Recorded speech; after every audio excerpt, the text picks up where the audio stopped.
Danger du coup pour la Côte d'Ivoire parce que dans le premier match du jour, la Guinée équatoriale est, elle, facilement venue à bout de la Guinée-Bissau. Large victoire, 4-2 dans un match très bien maîtrisé, messieurs.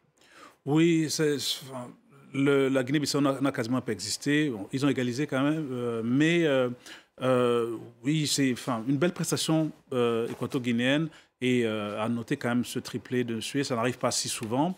Avec finalement dans la palette de l'attaquant, enfin, on a vu un petit peu de tout. Et je trouve que il y a des gens qui disent qu'on aurait mérité de le garder aussi pour voir s'il pourrait marquer 4, voire 5 buts, égaler le record de Laurent Pokou, justement ivoirien.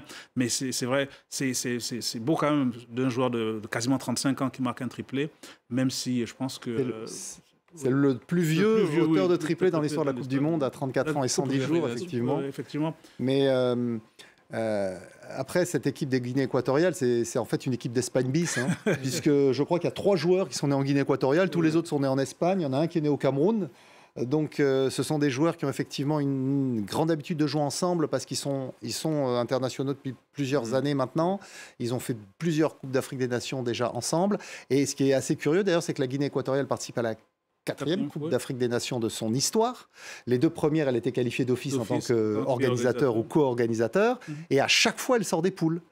Parce qu'effectivement, ils ont beaucoup d'argent, donc ils ont ces moyens financiers importants pour convaincre des joueurs nés en Espagne ou formés en Espagne de venir porter le maillot équato-guinéen. Maintenant, il y a aussi des jeunes formés dans les académies de Guinée équatoriale qui viennent étoffer cette équipe et ce groupe, et ça c'est très bien.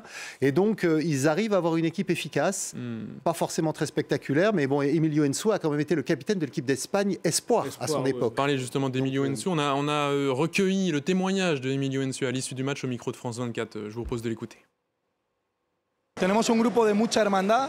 Nous avons un groupe très proche, nous sommes comme une famille, ça fait longtemps qu'on joue ensemble.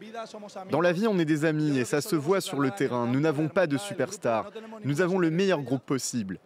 Mais il faut rester humble et continuer à travailler. Pour ma part, je suis arrivé avec plein de confiance. J'espérais marquer plusieurs buts et je vais essayer d'être le premier équato-guinéen à finir meilleur buteur.